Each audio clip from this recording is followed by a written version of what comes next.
we are. Oh, that's not a good sign. Okay. All right. So we are doing Catechesis Lesson 4 this evening. We're talking about mysticism, mystery and mysticism, but the notion of what it means to be a mystic as a Christian. I'm going to pull up and share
Mm-hmm.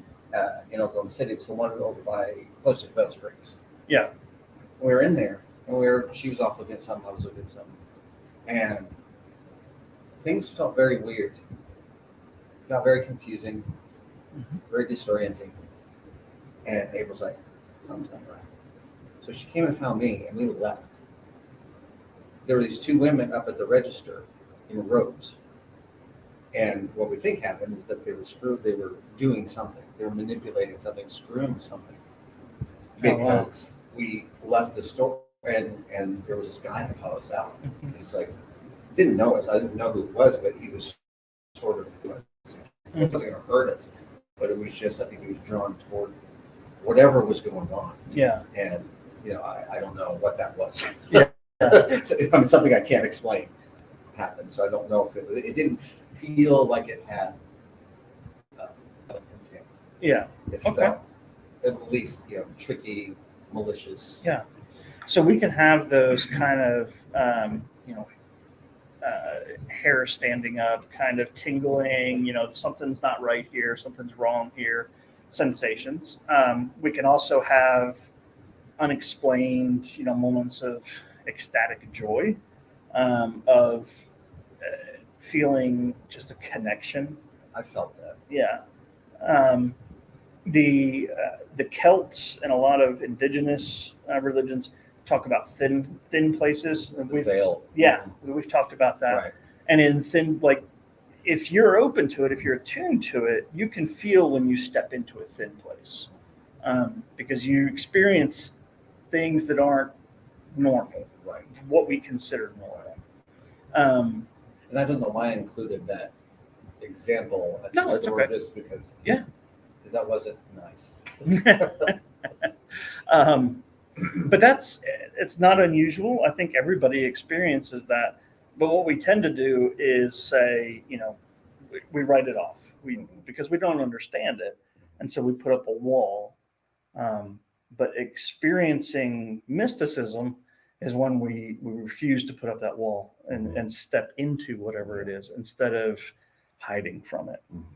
And there's lots of ways to explain away things that come up, as dreams or hallucinations, or, for example, I've had a number of instances when I was praying, or where I had visions or very intimate spiritual connections, sometimes just for a split second. A split second of viewing something that is not in my capability to view. It's hard to explain, but so I was deathly ill with the flu. It's like the worst I've ever had the flu before, and I should have been in the hospital. I had a really high fever for a long time, and I had this vision of the Virgin Mary leaning over me, kind of holding my face and just looking into her face. And the obvious answer is, you had a fever. This was a fever dream. Yeah. This was a hallucination. And I've come to think that it doesn't have to be one or the other. We are both physical and spiritual beings. So, was this brought on? Was this manifested in this way because of my fever? Maybe. Does that mean it wasn't spiritual? No.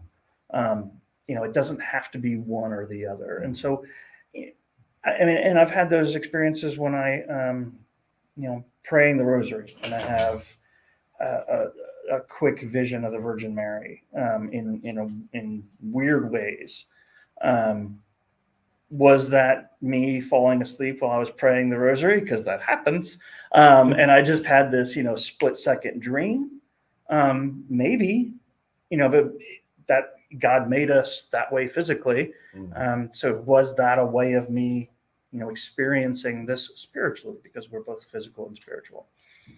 And then there are definitely those instances where, we are just hallucinating. We are just, it is just a byproduct of mental illness or substance abuse, or being too tired, drinking too many Mountain Dews while studying for finals. Right. Weighing out those two, I think, is your job. Yeah, right. And that's funny because in my practice, I leave room. Because of my personal belief, I have to leave room for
I definitely agree.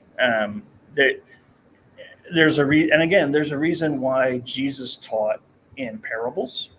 There's a reason why the Old Testament writers were writing, in most cases, allegorically. Um, and it is because literal accounting of things can't capture the mystery, the unexplainable, the unknowable of what's happening in any story of faith.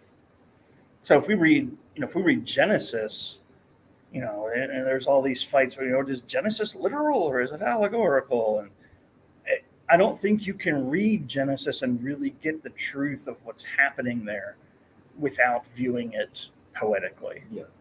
Um, Because it takes you outside of rational thinking. it takes you outside of rational thinking. Not that you shut your intellect off, but just you don't rely on it as much. Right. Instead of saying, if we believe this is true, we have to say it's literally true, because it can't be true and outside of what we literally understand. That's kind of a Western way of thinking, that if we're going to say this is true, then it has to be literally true, because there can't be anything else. There's that distinction between factual and truthful. Yeah, factual and true. Fact and truth. Yeah. It's not interchangeable. And in faith, the truth, especially the capital T truth that only God has, is outside of our literal understanding. And so we have to approach it allegorically, poetically, through different practices, physical practices, whether it's the rosary or dancing like the Sufis do, or prostration, this a sweat, or the peyote for the Native Americans, all of these different things that help us, that just like icons, the practice isn't the point, the practice is a door. It's a window through which we can begin to see something outside of our understandable surroundings. All right, go back here.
Questions?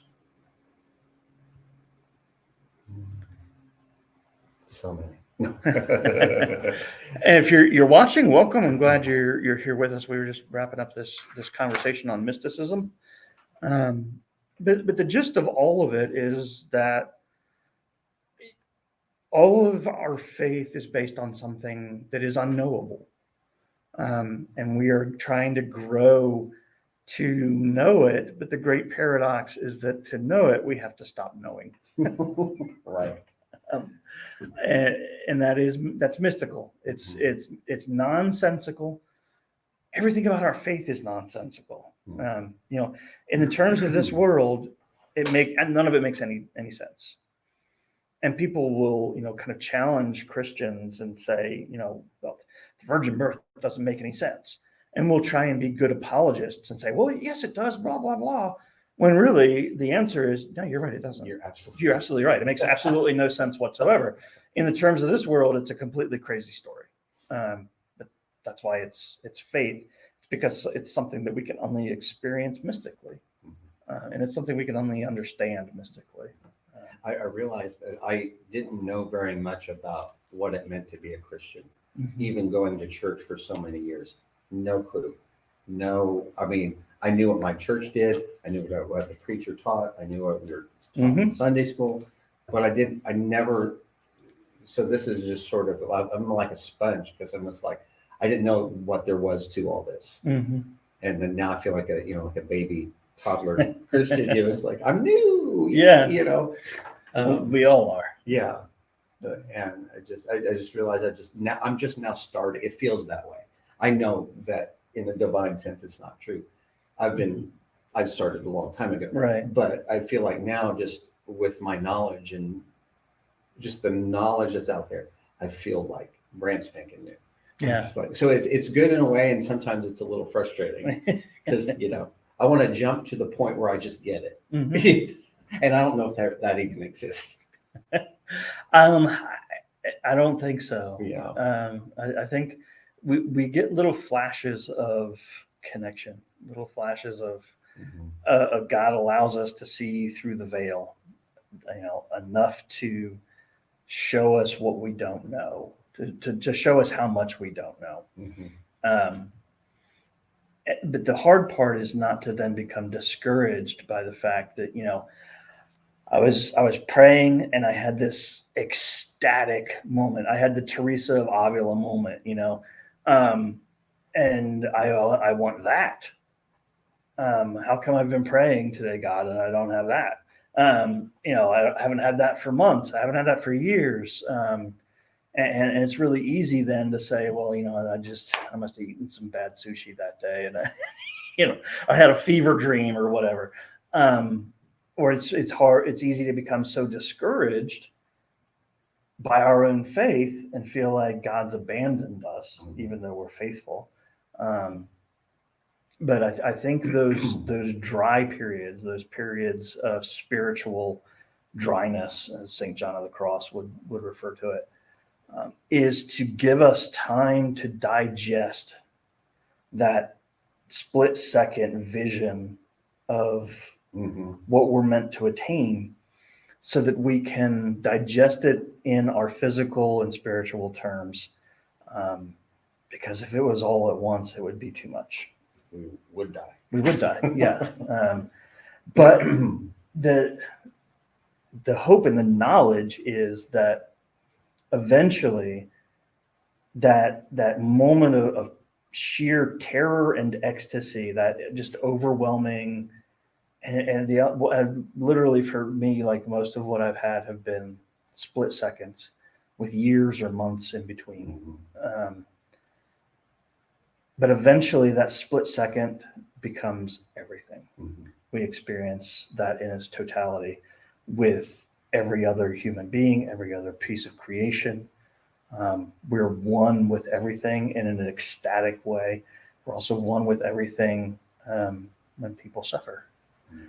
That's why I think the more mystical you become, the more empathetic you become, which means also that you're susceptible to pain more and more and more. Yeah. I think one thing I've learned is that there's so much talk about humble yourselves, Mhm. right? And in Buddhism, it's, it's the ego, right? You're always battling with the ego, Right. thinking it knows everything. So it's the same idea. Mhm. Really, when you humble it, you kind of choke that off to where it's like, I don't know Mhm. anything. Right. Yeah. And so what that does is it empties, you become more open vessel Mhm. so that you can experience these things and you can be worked through. Yeah. And I think it really is ego that keeps us from embracing the unknowing, because it's so hard for us to say, I don't know this. I'm not going to know this. I don't need to know this, because then we're saying we have no control. Right. I don't control That's it. this. I don't know it. It's too scary for many people Yeah. to let go of that. Yeah, it is, because we want to be in control. We want to be the one that has the answers. We want to know that our answer is the answer Mm. and nobody else has it. But you're right, though. It is scary. That's part of the journey. And I've said that several times, so I'm just being a little scared. That's quite all right. It's a great and terrible thing to fall into the hands of the living God. I think I've told you in church before, when I really kind of prayed to surrender myself, to hand myself over to God, that was a terrifying experience, because I was literally like, okay, God, I want you to, I'm letting go. Yeah, just do with me whatever you want. And the first place he sent me was where I was terrified. I was into nursing homes because I was terrified of nursing homes. And that was the first place he sent me. There was a great Roman Catholic priest who used to work here in Enid. Father Philip, I think was his name. He had definitely had an anglicized first name, but he was from India. And he became a priest when Mother Teresa was still very active in her ministry. And he became a priest because he wanted to serve in the church. He wanted to wear the clean vestments. He wanted to, hold the host at the Eucharist. Did not want to have anything to do with people who were sick, dirty, dying, not Christian. So where's the first place he gets sent? To pull non-Christian, sick, dying, filthy people out of gutters with Mother Teresa. And he's talked about how he was just terrified, mortified, just had the heebie-jeebies, like considered no longer being a priest because he knew he was going to have to go and do this. And because he was so terrified, that's what he needed. It's like, be careful what you pray or ask for. Yeah, be careful what you ask for. Because if you're sincere and you mean it, look out. Yeah, it really is true. Like if you pray a prayer of humility and surrender to God, your life's going to get uncomfortable. It's guaranteed. Yeah, if you're sincere about it, some stuff that you don't want to happen is going to happen, and then you're going to look back on it later, like, my God, why was I scared of that? Like, it's the best thing that's ever happened to me. Right.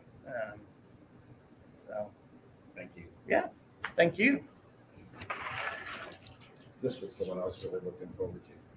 For some reason, I was just